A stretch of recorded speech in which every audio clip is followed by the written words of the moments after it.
لە پێشانگای ئۆتۆمبیل لە شاری شانگهای چین لە سەرەتای ئەمساڵدا ئۆتۆمبیلە ئەلکترۆنیکیەکانی ئەو پێشانگایە جێگای سەرنج بوون. براندەکانی وەک پۆلستار و بیوایدی بەشێکن لە شەپۆلێکی ئۆتۆمبیلە ئەلکترۆنیکیەکانی چین کە ڕەوانەی بریتانیا و یەکێتی ئوروپا دەکرێن.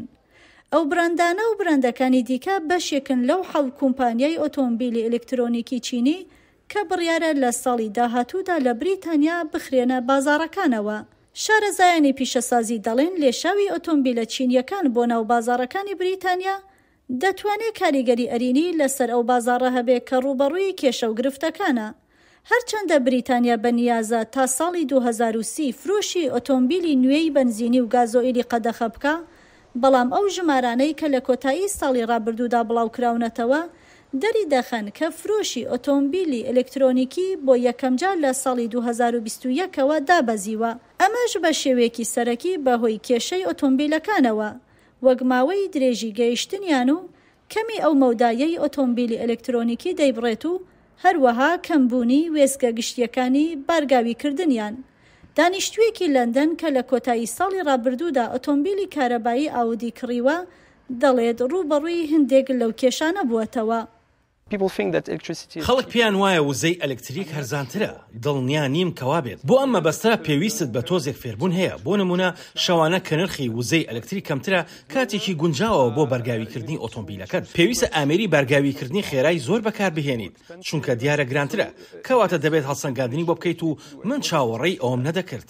زۆرێک لە خەڵک بۆ ئەوەی بەر بە ڕووداوە ناخۆشەکانی لەو شێوەیە بگرن، ئۆتۆمبیلی ئەلکترۆنیکی لە جیاتی کڕین بەکرێ دەگرن.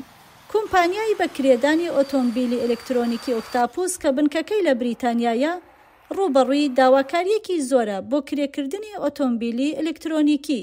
ئەو لەم دوایانەشدا ڕایگەیاندووە کە لەگەڵ یەکێک لە گەورەترین بەرهەمهێنەرانی ئۆتۆمبیلی ئەلکترۆنیکی چین واتە کۆمپانیای بیوایدی بۆ کڕینی 5,000 ئۆتۆمبیل لە ماوەی 3 ساڵی داهاتوودا گرێبەستی هەیە.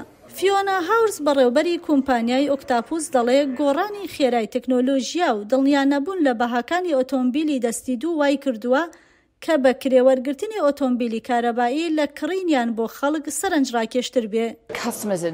کڕیاران تۆزێک لەم گۆڕانەش لەژاون و ئەمە تەکنۆلۆژیای نوێیە، دڵنیانین لەوەی کە چۆن چێژی لێوەرگرن و چۆن لەگەڵ شێوازی ژیاندا بیگونجێنن. مۆدیلی بیوایدی مەودای باتریەکەی سنووردارە و دەتوانێت لە کاتژمێرێکدا 480 کیلومتر ببڕێ، بەڵام هاورس و ئەوانی دیکە پێشبینی دەکەن کە بەگشتی نەوەی داهاتووی ئۆتۆمبیلە چینیەکان کێبڕکێکان زیاتر بکەن و لە ئەنجامدا نرخەکان کەمتر ببنەوە و وێستگەی بارگاویکردنیشیان زیاتر و گەیاندنیشیان خێراتر بێت. هەندێک لە بەرهەمهێنەران لە چین هەن کە هەموو کارەکان خۆیان دەکەن، لە باتریەکانەوە بگرە تا نیمچەگەیەنەرەکان و لە کۆتاییشدا پێکێنانی ئۆتۆمۆبیلەکە هەموو کاری خۆیانە، بۆیە کۆنتڕۆلی تەواویان لەسەر کارەکە هەیە و لە ڕووی کاتەوە توانای ئەوەیان دەبێت کە 6 بۆ 9 مانگ ئۆتۆمۆبیلە ئەلکترۆنیەکانمان بۆ ئامادە بکەن.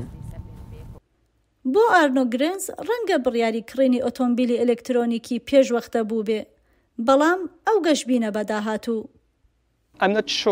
دڵنیا نیم لەوەی جارێکی تر بیکڕمەوە. پێم وایە ئۆتۆمبیلە کارەبایە چینیەکان کاریگەری ئەرێنیان دەبێت بە تایبەتی لیۆتۆ، چونکە بە تەواوەتی هایبرد نییە، بەڵام مەودای زیاتر لە 1000 کیلومتر دەبڕێت.